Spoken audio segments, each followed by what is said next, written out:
Again, welcome everybody. I know folks will continue to join us in the next few minutes. That is wonderful. We're going to start with some introductory remarks. This is the third webinar of our series, so a little bit more about that in just a moment. But to introduce ourselves, my name is Ann Showalter, and I'm the Digital Interpretation Specialist at the Smithsonian American Art Museum. I'm Ashley Korn, and I'm the Women's History Content and Interpretation Curator at the National Portrait Gallery. And I'm Phoebe Hilleman. I'm the Teacher Institute's Educator at the Smithsonian American Art Museum. And I should say that none of us are Peg Kesh. And so you might have seen Peg's name in either the chat box, Peg is writing, or a video that says this is Peg. This is not Peg. Peg is our colleague in the SAM Education Department, and our Zoom account is registered in her name. But she's not with us tonight. So I just wanted to clarify that if you see her name and then want to reach out to somebody later, with more information about the webinar, Peg's not the person to contact. At the end of our time together, we're going to share our contact information so that you can reach out to us. But before we move any further, because this is our third of 3 webinars, we wanted to see how many of you had participated in either one of our 2 previous webinars. So there was one at the beginning of October and one at the beginning of November. So in this poll, if you could just let us know whether this is your first time or whether you've joined us before, that would be great information for us to have before we move forward. Okay. So it looks like most of us, this is at least your second webinar, if not your third, and there are a few folks here for the first time. Welcome everybody. Yeah. That's wonderful. Thank you so much for letting us know that. I think we'll turn it over to Phoebe to share a little bit more about where we're coming from. Yeah, and we'll, for those of you who have already participated in a webinar, the next few minutes will have some repetition for you, but we want to make sure that everyone sort of has a sense of why we're doing this and where we're coming from. So we'll go through this briefly. You see here a map of the Smithsonian museums on the National Mall, which spans from the Washington Monument to the US Capitol. And both of our museums are actually located a few blocks north of the mall, in that purple circle you see there, in the old patent office building. So that's where we're located physically. We represent 2 of the 19 museums and galleries, plus the National Zoo, that constitute the Smithsonian. And here's our building, where you can see both Smithsonian American Art Museum and National Portrait Gallery artworks. SAM, the Smithsonian American Art Museum, houses over 44,000 works of art spanning more than 300 years of American history, from the colonial period up through the present day. And we're really interested in understanding the American experience and celebrating the creativity of artists whose works really explore American history, culture, and global connections as well. And our artworks include everything from painting, sculpture, works on paper, photography, to video and new media. So it's a really expansive collection. And Ashley will tell you about the Portrait Gallery. Sure. So the National Portrait Gallery tells the multifaceted story of the United States by presenting portrayals of individuals who have shaped the nation's history and culture. And this also includes the only complete collection of presidential portraits outside of the White House. That's awesome. So we're really excited that this webinar is a part of the Smithsonian's American Women's History Initiative, called Because of Her Story, which was launched in 2018. The initiative is one of the country's most ambitious undertakings to date. And the aim of the initiative is to research, collect, document, display, and share the compelling story of women. It is all inclusive. We really seek to highlight stories of those who identify as women, those who identify female but self-identify differently. So really sort of gender diversity is a big part of this initiative. With a digital first mission and focus, we hope to use technology to amplify a diversity of women's voices, not just in one gallery or museum, but throughout the Smithsonian's many museums, research centers, cultural heritage affiliates, and wherever people are online. We really want to reach as many people as we can all around the world, in Washington, including Washington, D.C., across the nation, and everywhere else in between. And the reason that we're able to be here with you tonight in this webinar is that Sam and MPG collaborated on this project which the goal was really to expand the representation of women in classrooms around the country. And we wanted to do that by giving teachers resources to use artworks from both of our collections representing a diverse range of women's stories. So we have created a set of 6 teaching posters, which I think many of you have hopefully already received. And each webinar in the series is based on around 2 of the 6 images. So tonight we'll be looking at Lorraine Hansberry and Alma Thomas. And if you've registered for this webinar and you've not already received a set of posters, you will be mailed your set in the coming weeks. And just to talk about the goals of the webinar series briefly, we want to explore how American art and portraiture can bring diverse women's stories into your classroom, model strategies that you can use to engage your students in close looking, discover interdisciplinary connections, and think about how you might use these artworks and stories to connect to what you're doing in your classroom. And today's essential question that we'll be focusing on is this idea of how have women created space for themselves in the arts and culture? This idea of breaking barriers. So before we jump in, I wanted to mention that we'll be revisiting some of the thinking routines from previous webinars, which are also available through YouTube, and this one, including this one and the others will be shared with all of you. I'm going to begin with the routine called See, Think, Wonder. You guys can see the routine in front of you. And I'm going to start by posing a question to Phoebe, and then later I'll post a question for those participating to include in the chat box. When sort of administering See, Think, Wonder, we'd like everybody to think about the elements of portrayal in the photograph that we'll show to you guys. And the elements of portrayal include things like pose, expression, hairstyle, medium, scale, setting, objects, color, and clothing. So the first image that we're taking a look at, this is Lorraine Hansberry by the photographer David Attie from 1959. Before we sort of jump in, Phoebe, Yes. would you mind talking a bit about what it is that you see when you look at this photograph?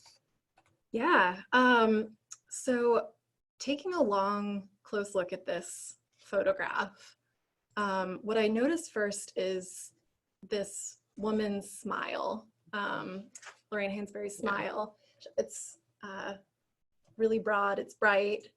Her talking about pose, her posture looks very open to me.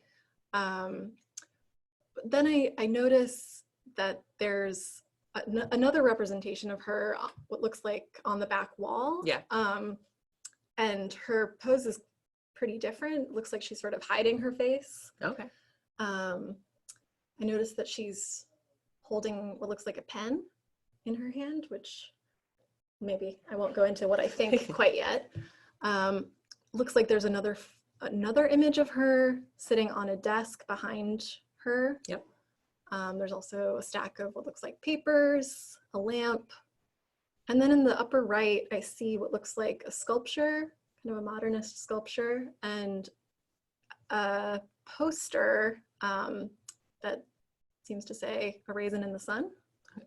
Awesome, thank you, Phoebe. So the next question is, what do you think about that? So all the things that you've just observed, sort of what sort of comes up for you? Yeah, so, you know, I'm kind of trying to reconcile these multiple images of Lorraine Hansberry and sort of the differences that I see. And I'm wondering, I guess moving into wonder, I'm wondering why the artist chose to represent her in multiple different ways in one image, what he's trying to convey about her identity and who she is. And it's interesting to me that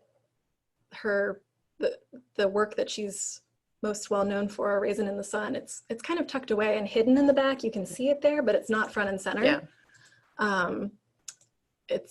It's really her and her pen and her smile that stand out to me. So It's really an intriguing portrait, I think, and raises a lot of interesting questions about who she is, you know, in a public way and what is going on in her more private life. Yeah. So thank you, Phoebe. And one of the things Phoebe mentioned was sort of the third part of this exercise, which is, what does it make you wonder? So for those that are participating, please sort of share your thoughts in the chat room about what this particular image makes you, what does it make you wonder? And a couple of, as you guys are typing, you know, consider these questions, right? So when you're looking closely at the objects in the photograph, how do they shape or inform the story that's being told through Attie's image? When you're wondering, how would you describe the artistic technique that's being used for this portrait? And then finally, sort of what adjectives would you use to describe Hansberry's facial expressions, like Phoebe? How might they convey parts of her personality? So please share your answers in the chat box.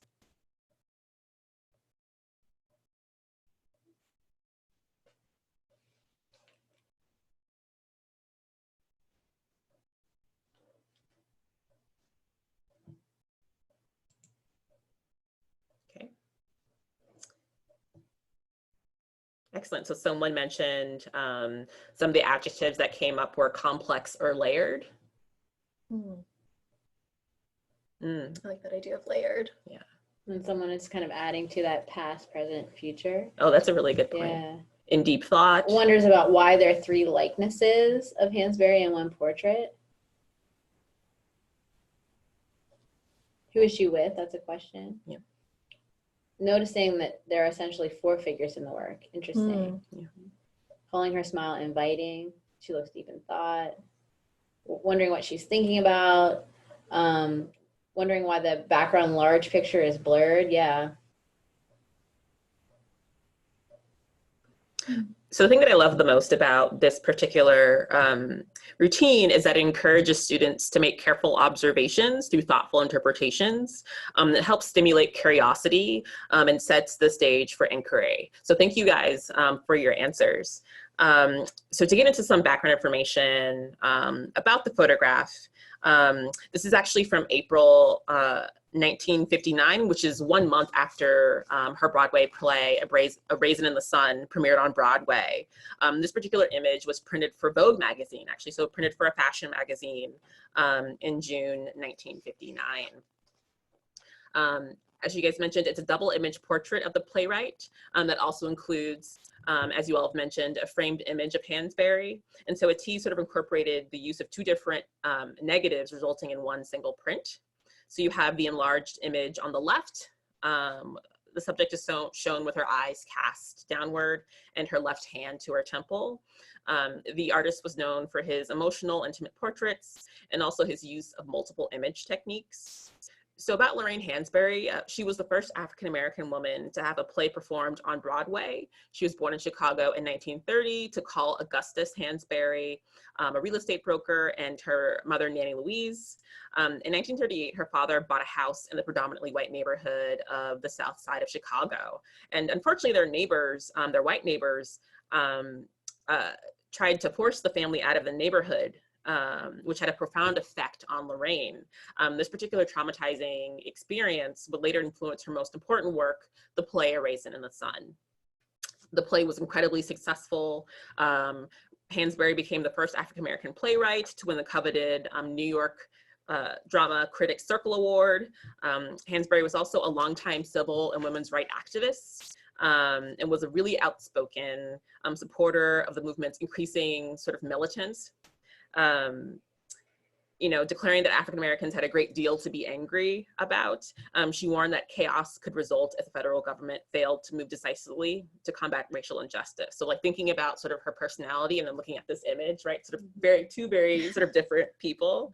Something that's also really interesting is that while she was working on A Raisin in the Sun, she contributed letters to The Ladder, which was the first subscription-based lesbian publication of the United States, right? So sort of big themes in her work sort of dealt with her interest in sort of women's rights and civil rights. Women's financial independence was a really big theme in her work. And then sort of this sort of shift between the themes and the mission of the civil rights movement and the emergence of the Black Power movement. She's one of the artists that were involved in the 1963 historic James Baldwin, Robert F. Kennedy meeting. She was only one of 3 women to attend that particular event, where these artists sort of talked with then Attorney General Kennedy about race relations and sort of how to fix them in the United States. Unfortunately, she died a few years later at the age of 34 in 1965. But before then, she wrote the screenplay for the movie adaptation of her play, Raisin in the Sun, which sort of starred Sidney Poitier. But she was an incredibly prolific writer, and just really, really engaged and sort of breaking the barriers, which we've talked about, right, of sort of who she's supposed to be and what her works represent. And I think, you know, as we move forward, just sort of keep that in mind with the women that we're addressing during this particular webinar. So sort of back to the thinking routine of See, Think, Wonder. I think one of the wonderful things about these thinking routines is that you can adapt them to meet your needs, whatever your needs are in the classroom. So now that I've provided all this information about Hansberry, you know, what are additional wonderings that you might have now, right? Once you have this biographical information, what are more things that you want to learn about Hansberry or Attie or the image itself? So we're going to move on to the next image, and we're shifting the focus from a famous sitter to a famous artist. And then Phoebe will address how we can make meaning from abstract objects. Yeah, thank you, Ashley. I just love, before I move into this, I think that image could work so beautifully in any of the 3 themes that we talked about in these 3 webinars. It connects to activism and identity and this idea of breaking barriers, and just thinking about like comparing this work to the portrait of Dolores Huerta that you have in your poster set. Yeah. Thinking about who is an activist, that could be a really interesting connection. Yeah. So that was just occurring to me. I am going to move into looking at a more abstract work than we've looked at so far in these webinars.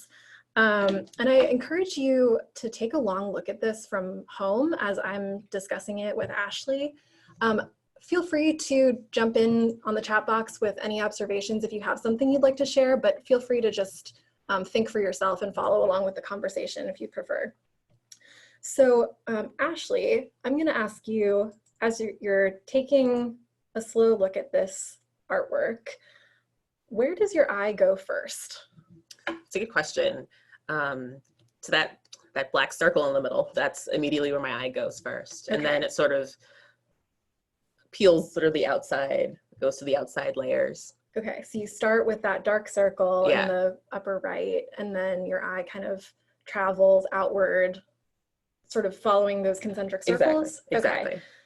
Cool. So we've got sort of this asymmetrical composition with that sort of leads your eye gradually from upper right to the rest of the painting. Does this painting remind you of anything when you look at it? Oh yeah, definitely, definitely. It's funny, the first thing that came up was sort of a hot plate before it's at capacity, right? Like when it's like warming up before it gets like fully red.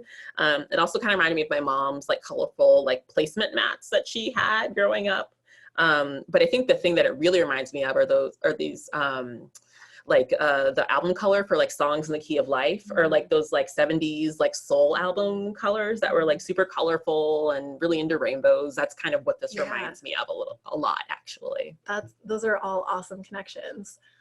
It's funny, when I look at it, I always think of like an eyeball really up close with like a dilated pupil, which is kind of terrifying, but there are so many things that come to mind with the colors and the shapes that we see here.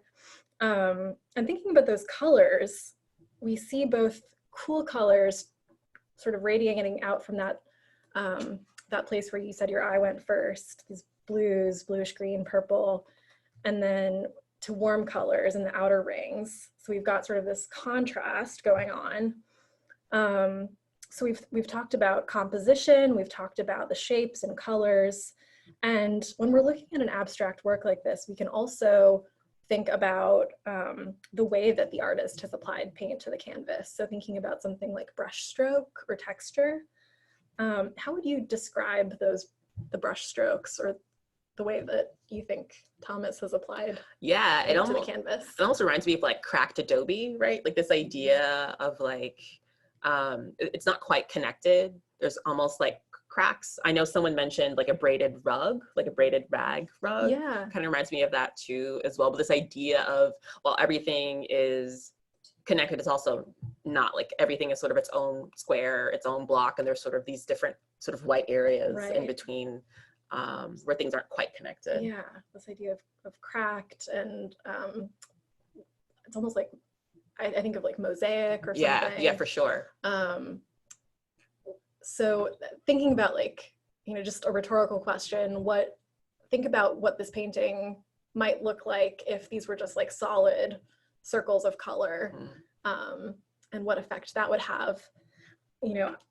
Taking all these choices together that the artist made, the asymmetry, the irregular brush strokes of different sizes and widths, those contrasting colors, to me, I get a sense of motion from that, and sort of a sense of energy, that this isn't a static image. It's sort of like almost like radiating or pulsing with energy. Yeah. That's what I feel when I look at it. And you may have your own interpretation. And that's the great thing about abstract art, is anyone can have their own interpretation. I'm going to share the title with you and date, if Anne can bring that up. So this is a painting by Alma Thomas called The Eclipse, made in 1970. So on March 7th in 1970, there was a total solar eclipse that was visible in most parts of North America, which we imagine may well have inspired Thomas to make this painting. If you remember the eclipse from, was it last year or 2018? So it's a huge event that everyone is pretty aware of for the most part. But that wasn't the only recent event that had Americans sort of looking to the skies.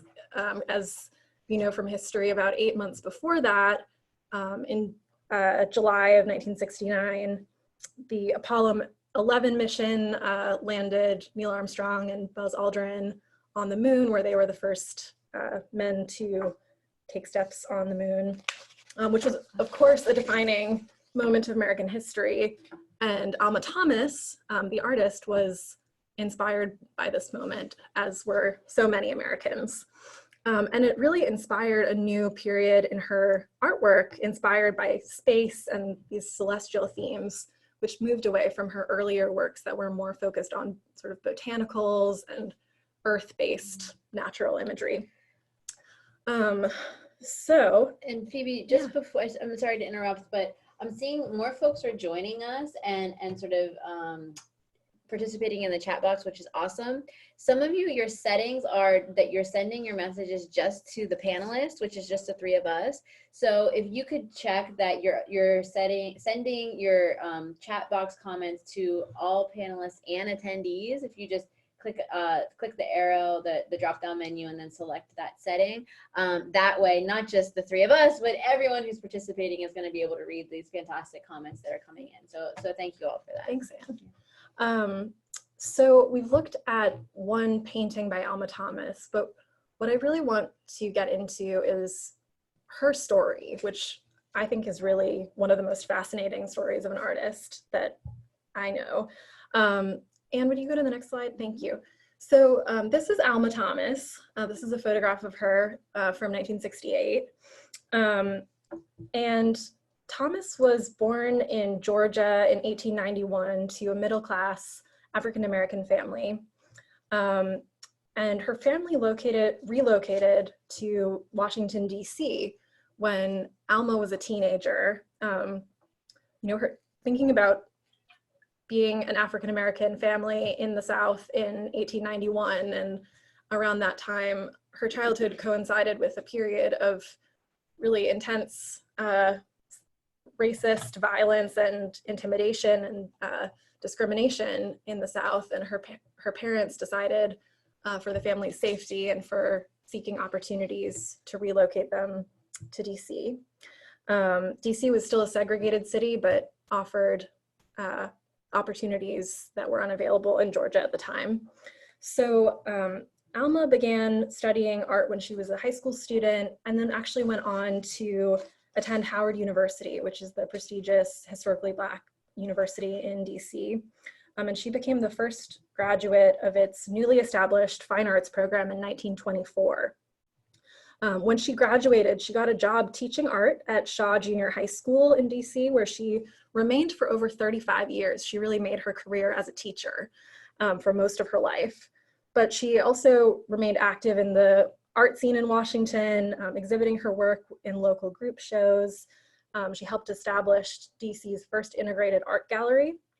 And she also made it a priority to bring art and the local art scene to her students, bringing them to galleries and museums, arranging lectures by local artists, and really making a point to instill knowledge and appreciation of African-American achievements in arts and culture. Her own painting during that time was really mostly in a realistic style, unlike that abstract work we just looked at. And she didn't really begin to experiment with abstraction until she was close to retirement in the 1950s.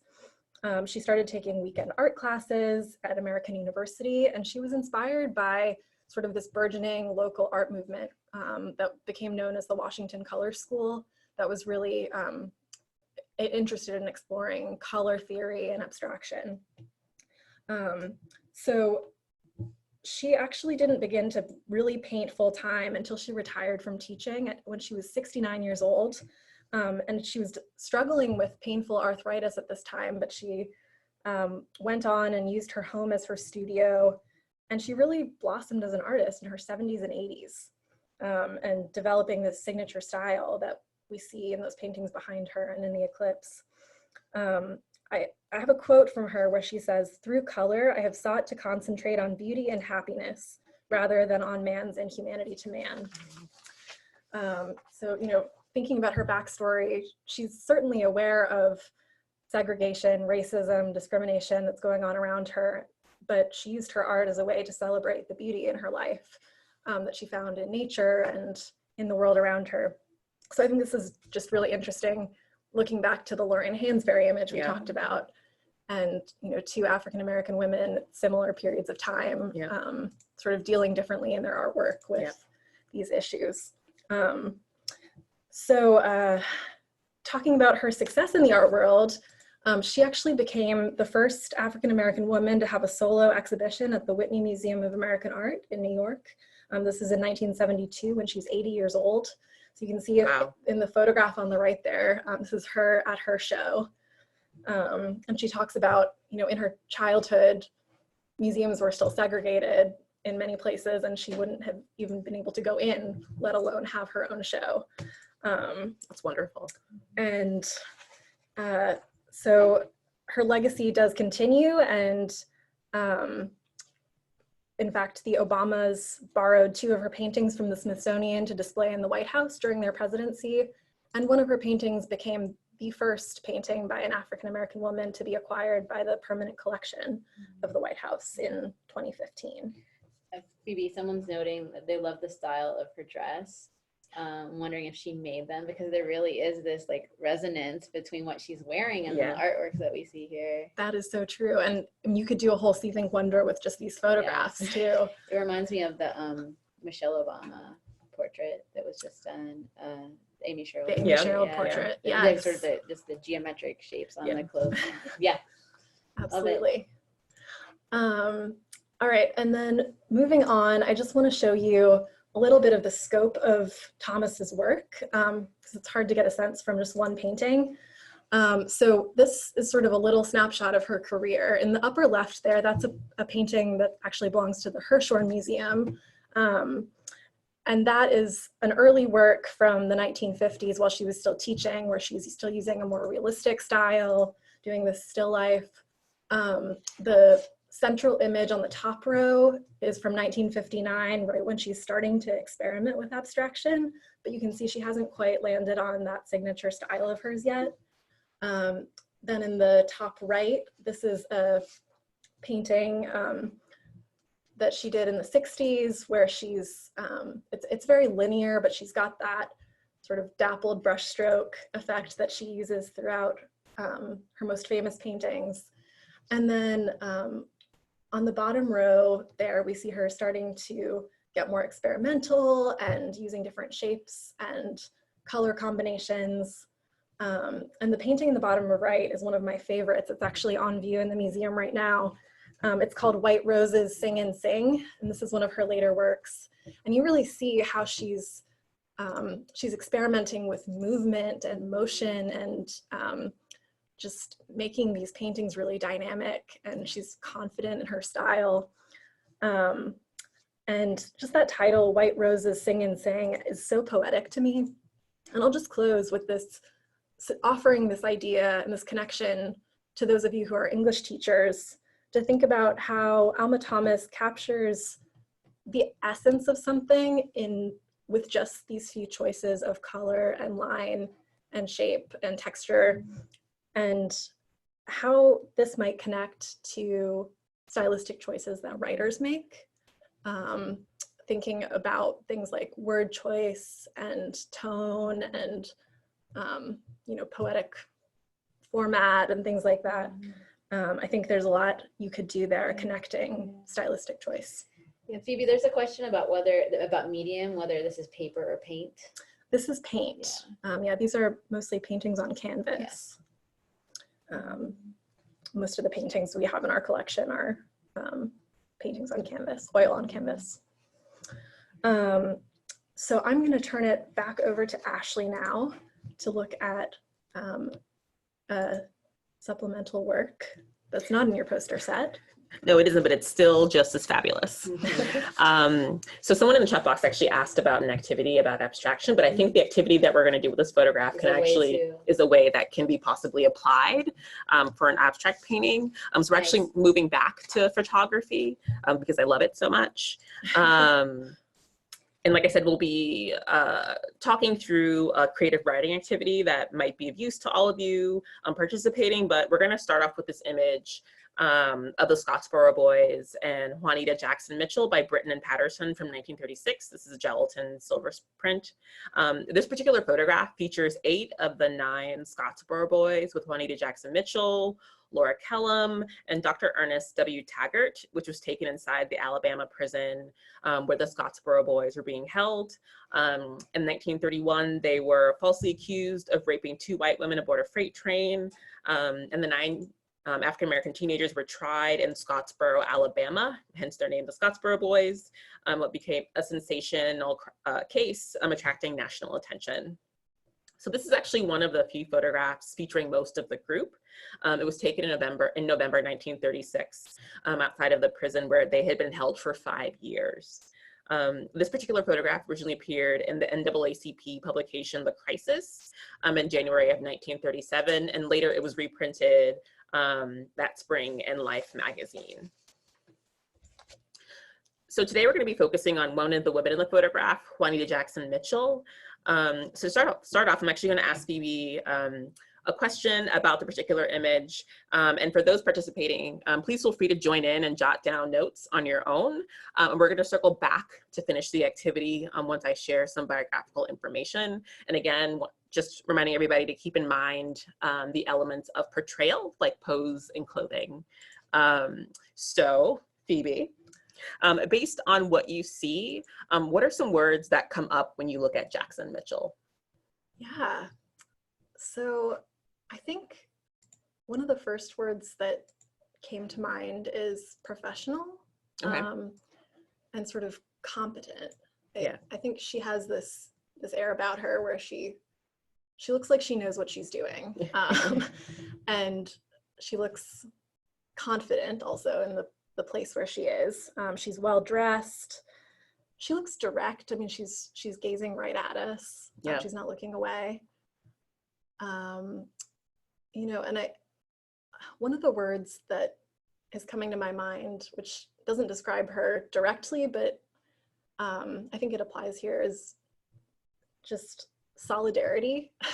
Yeah. Just the way she's standing in this line with these men, and I didn't notice at first, but she's holding Yeah. one of their hands. I think they're all, yeah, or a lot of them are holding holding hands. hands. So Yeah. yeah, that idea of solidarity stands out to me. Yeah. So yeah, so this is sort of the first step in the activity, and I'm going to share some biographical information. So Juanita Jackson Mitchell, who is the fourth from the left, was the first African-American woman to graduate from the University of Maryland Law School in 1950, and the first to be admitted to the Maryland bar. And while at Maryland Law, she's also the first Black woman to serve as editor of the Law Review. So she was born in Hot Springs, Arkansas in 1913, but grew up actually in Baltimore, Maryland.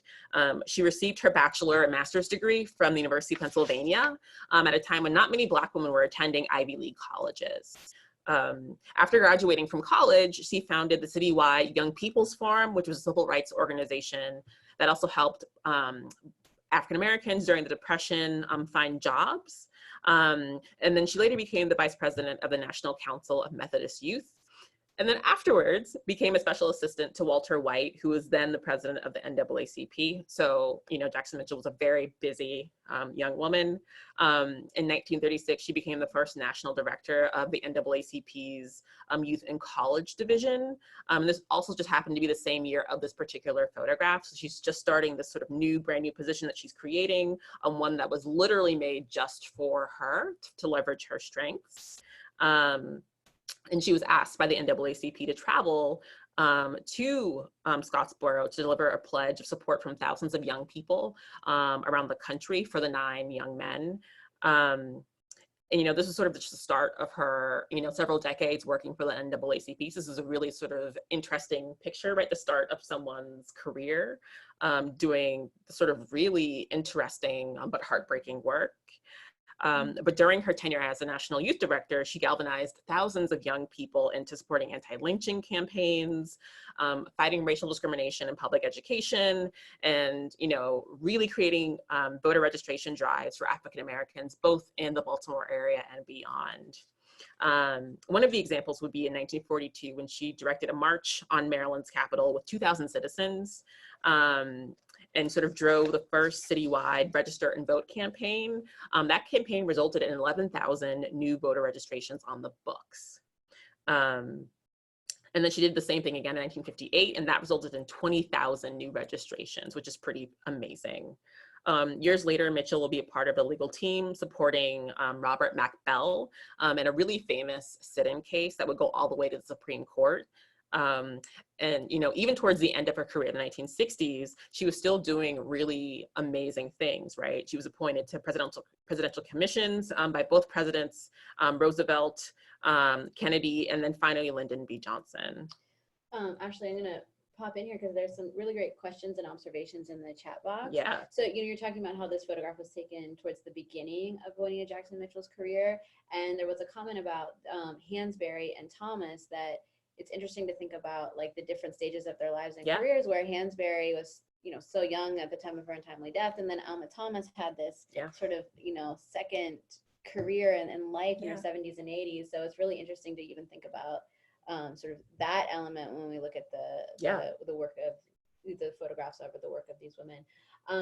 There was a question about who the other woman is in this photograph. Great question. So the other young woman is Laura Kellum, who at the time was the NAACP rep for Alabama. So she's joined with, they're both NAACP representatives who were there to support the Scottsboro Boys. And I think a part of what they were doing too was raising money to help them once they were out of jail. And before, I think it's important to sort of say that a comment came in about featuring the women that we're featuring, that it's important that history books do not bury them anymore. And so I would just throw that to you as the women's history. Yeah, that's my job. Like, this is exactly what we're trying to do with, and Ashley specifically with her role and connection to the Smithsonian Women's History Initiative. I mean, that's why I chose this photograph, right? Yeah. You're someone that I didn't even know about until sort of uncovering this image, but I really want to circle back to the observation about sort of these 3 really different Black women in sort of different areas, right? So we have a visual artist, we have a writer and civil rights activist, and then we have this young woman who's just incredibly political activist, lobbyist, who also, I don't know if you guys know anything about Maryland history, but both her husband and her son were really prominent in Maryland politics for a really long time too, as well. But both sort of carving out their niche. And some of these niches, unfortunately, don't last for a very long time, right? But it's interesting to see that regardless of the stage that you are at your life, there's still, there's still the opportunity to make an impact, right, through your work, which is a part of why, they broke so many barriers, is because, through their work, and some of them, like with Thomas or Hansberry, their short tenures, they were able to really, change the way that people look at art. Yes. So back to the amazing Juanita Jackson Mitchell. So I've given you all this information. In the beginning, I talked to Phoebe about sort of what her impressions were like. And so what happens now is that you would walk students through the activity, asking them what their impressions are of the image and what they think, provide sort of biographical information. And then the next step with all this information would to create a 6-word memoir. So 6-word memoir is an actual activity that we administer in the museum. And I'm actually going to show you an example of my 6-word memoir, which is a lobbyist can wear ermine too. And what's great about the 6-word memoir is that it's a chance for students to connect their initial assumptions and impressions with an image with the biographical image that they just learned, right? So this is a chance to both think critically about what it is that you see, but to also connect that with like, okay, so how does this change the way that I'm viewing this particular image? Does it shift the way that I see this particular image? Or does it affirm what I feel about this particular image too? But as Phoebe said, these things are open to interpretation, so there's no necessarily right answer, but it's just a way of both encouraging students to participate and share their own sort of thoughts, but to also ask them to expand what it is that they believe about a particular image. And what's great about the 6-word memoir is that it helps students sort of slow down to make careful, detailed observations by encouraging them to push beyond first impressions or obvious features when you're thinking about the Alma Thomas, right? Like you're asking them to really sort of go beyond just the colors, right? You're asking them to think about like the technique and the style and, the differences in colors that she uses, right? The warm and the cool. And so it's a really fantastic activity to participate in. Okay, so we have time to focus on one more artwork. And the final artwork that we're going to be discussing today is a self-portrait from Sam's collection. So I guess at Sam, we also do have portraits. MPG is not the only museum with portraits. One way that we can begin to think about the choices that artists make when they're representing themselves in a self-portrait is to think about how we would represent ourselves. And in the age of sort of, we all have a camera in our pocket all the time. Our students perhaps take multiple selfies a day with their phones. Constantly making self-portraits. Constantly making self-portraits. So I think self-portraits are a very accessible way to have students begin to think about portraiture. So what you're seeing here is a self-portrait brainstorming guide, and it's focusing on sort of 4 of those different elements, some of those elements of portrayal that Ashley was talking about, things like clothing, pose, objects, and setting. So the guide sort of asks you not just to think about what you would include in your self-portrait, but why, right? What do you want that element to communicate by wearing this, by positioning your body in this way, by including this object, or by placing yourself in this location or this setting? So of those 4 elements, clothing, pose, object, setting, I'm wondering if you could share in the chat box, which one stands out for you when you first look at this self-portrait by artist Romaine Brooks, which was done in 1923.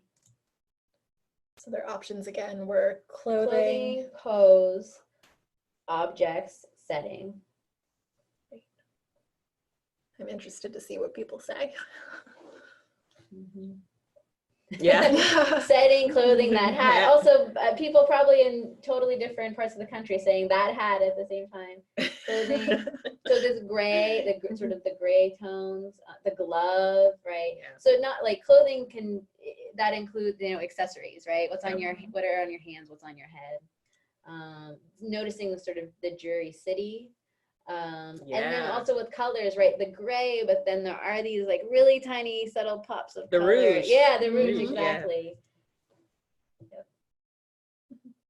A lot of clothing. Yes, yes.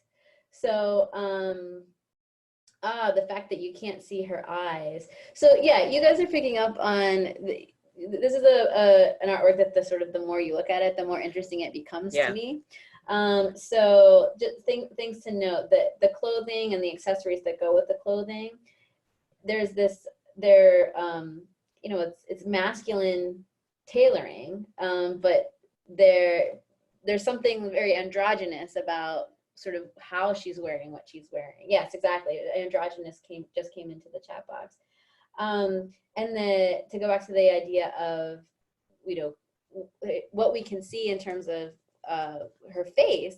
So it's this very like direct gaze, right? And she's looking sort of directly at the viewer in some ways, and yet her eyes are also in shadow. So there's this sort of like, there's just blurry lines kind of all over the place here. And then these shades of gray that have been mentioned, but then with these sort of, there's these pops, right? And also the setting of this sort of, the word dreary came up, with sort of dreary cityscape. I think of David Bowie, right? Yes. So this is what I love about these sort of conversations. I have never thought of David Bowie when looking at this, but now I will, right? And I absolutely get it. So that's fantastic. So the artist here, Romaine Brooks, was born in 1874, and she lived a very long life. She died in 1970. She was an American expatriate. She was an heiress of a multi-million-dollar fortune, who lived most of her life in Paris. She was a lesbian who in the early 1900s crafted an androgynous appearance that challenged conventional ideas of how women should look and how women should behave. And so in her work, she typically depicts women, often in the same gray tones that you see here. And so Brooks's biographer, Cassandra Langer, has said, she was one of the first modern artists to depict women's resistance to patriarchal representations of the female in art. She understood that women in art had been treated as objects rather as subjects, and she made it her mission to change that. So when we're thinking of how the women included in this webinar are breaking barriers, you know, that's what Romaine Brooks had in mind. It's important to note that she was an independently wealthy white woman, right? And so her race and her money put her in this uniquely privileged position where she could present herself and create her art in a way that defied the conventions of the day. And so in that way, she broke barriers both in her personal life and her professional life. We're gonna watch a short clip of a curator discussing what I've just mentioned. And you're gonna see the National Portrait Gallery's logo. You see it right there at the top, National Portrait Gallery, in the video. Because this video was created for an MPG exhibition called Hide Seek, which was at the Portrait Gallery several years ago. But the painting is in Sam's collection. Again, this is where the lines between our museums get a little bit blurry. But this artwork is owned by Sam. In fact, Sam owns about half of the work that Romaine Brooks created. Self-portrait is probably her most famous image. So it's a Sam image that was lent to the Portrait Gallery for one of their exhibitions. This clip is just about a minute long. One of the striking things about the artist Romaine Brooks, and in fact, Brooks's sexuality is always in evidence in almost everything she does. And that was enabled by a question of social class. In 1903, she had inherited $9 million. So this is a woman who was immediately transformed into one of the wealthiest women in America. She didn't circulate these paintings. She didn't need a dealer. She didn't care about the art market. And that gave her a freedom that practically unparalleled at this historical moment to represent sexuality as she understood it, as she saw it. And we can see here that she's playing in this very carefully contrived and posed self-portrait with a form of representation that flirts with all sorts of codes of masculinity without going over into drag. She's not dressed as a man, but she is dressed both fashionably and mannishly. And in so doing, she's, according to the codes and contexts of her time, seeking to overturn one of the most common assumptions governing the world of women, which is that you move from your father's home to your husband's home, and thus we're always a dependent. This portrait works to overturn that visually. So before we sort of leave Romaine Brooks and get to our final minutes where we can sort of hear from you all about how, what's resonating with you and your ideas for using these works in your classroom, I wanted to place Brooks's self-portrait in conversation with two photographs that were taken of the artist. And so if we had more time, we'd, sort of flesh each one of these things out, but just questions I'll pose for you to think about on your own. This notion of self-portraiture or self-representation or self-presentation versus having your likeness captured by someone else. And then along with that, even looking at these three images, looking at the similarities and the differences between them, and also kind of noting changes or similarities over time. The self-portrait was done in 1923. The first photograph was done in 1910 when she was 34 years old. And then the last photograph here was taken in 1936 at the age of 60. So a lot to discuss with Romaine Brooks. Someone is sort of connecting it to our moment today, profile picture versus picture someone tagged of you. I love that. That's totally perfect. love that. That's absolutely true. So we just have a few minutes left. And so what we'd like to do is sort of, Ashley's going to take us kind of back to our essential question. Yeah, so our essential question was, how have women created space for themselves in the arts and culture? So, for all of you participating, how might you incorporate these images into your teaching? And please feel free to share in the chat box. And as we wait for some comments to come in the chat box, I really liked the comment earlier about sort of thinking about, these different stages in one's career. Yeah. And then how you connected that actually to like the different ways in which women can break barriers and the different, fields in which that can happen. Yeah. And I really, it's funny, you mentioned the grayscale that Romaine Brooks is working with. That reminds me of the Michelle Obama portrait, right? The fact that her skin is in grayscale, and, there are folks that, have certain reactions to the fact that, it's not very lifelike, right? But hearing this idea that the grayscale was used to sort of remove any sort of intention or sort of play with sort of people's assumptions about like femininity or like, to me makes it a little bit more interesting, actually. So I'm seeing some comments. Julie teaches sociology, and she can see using the last photo when introducing status or judging wrongly, right? You wouldn't know her background of coming from money. The idea of the 6-word autobiography is resonating with some folks with reading and social studies. National History Day theme, triumph and tragedy. Right? Yep. I think 2020 is going to be breaking barriers. All right. So we're triumph and tragedy was last year. Okay, so 2019 and 2020 breaking barriers. So connections to the National History Day theme. Also liking the idea of creative writing and using the picture to write a story featuring the artist. Very nice. These are great suggestions. Yeah, and we actually have a program here at NPG called Strike a Prose, and we actually bring students into the galleries, and sometimes, we have them listen to music if it's a particular artist, or have them read a newspaper about a particular individual, and then generate a creative writing experience based on that. And Cheryl, who teaches a research class called Gender, Race, and Violence, is saying, yep, all of these are going to work. So, awesome. But I love whether you're teaching English or you're teaching sociology or research or history, that you're finding something here. Exactly. And someone mentioned too, loving the idea of using a photo artwork from a year that we are studying. To really to really show sort of what's going on. Yep. Excellent. It's a great way to get students engaged and really like wondering about what you're going to teach. Is, starting with an image, and it really piques their curiosity. Yeah, and hopefully they'll look for more stuff. Yeah, absolutely. So just a few closing notes to wrap things up. We mentioned earlier that we made a learning lab collection featuring all of the artworks that we looked at today, and some supporting resources. So Anne's sharing that link in the chat box right now. And it should be searchable as well. Yes. If you search, and what should they search? For those who are watching the recording. So breaking barriers. Or the American Women's History Initiative. Because of her story. Any of those things. Any of that will work. If you search on learninglab.si.edu, we'll get you there. There was a question about whether these works are on view. So I don't. Neither Sam work is on view right now.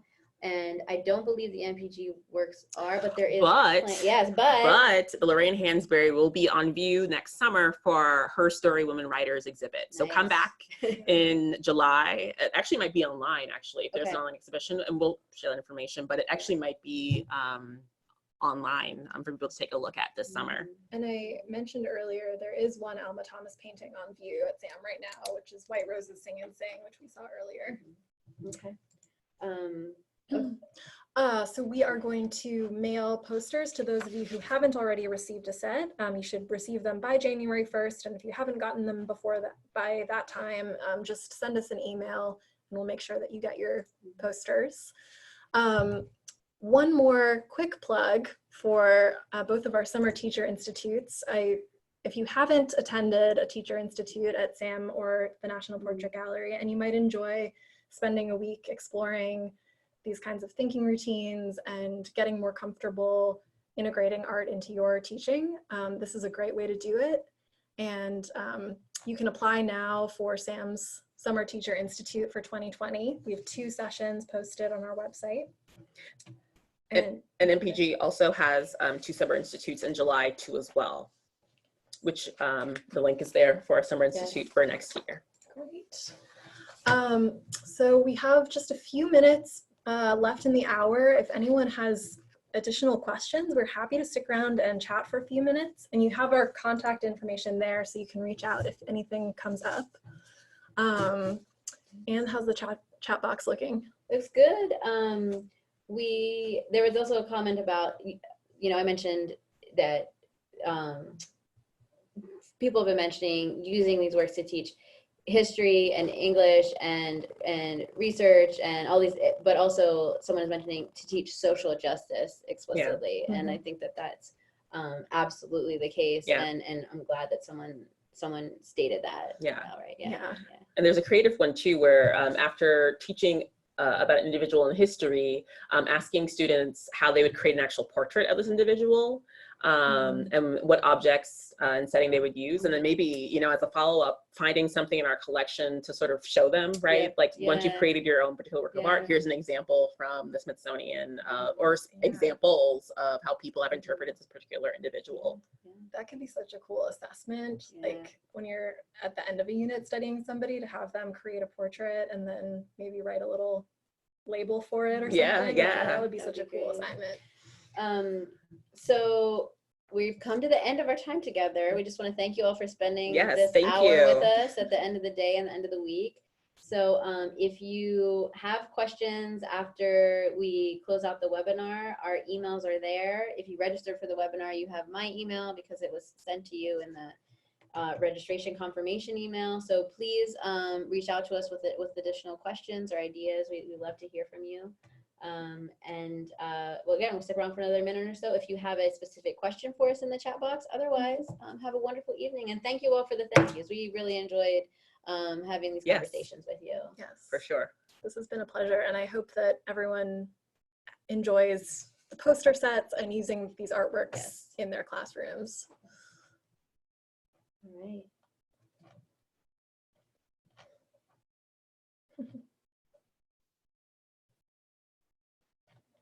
Oh, someone's saying that they would have students make a claim in regard to Brooks's portrait and use the details to support it. So there's a thinking routine called claim, support, question, which might be of interest. Yes. Yeah.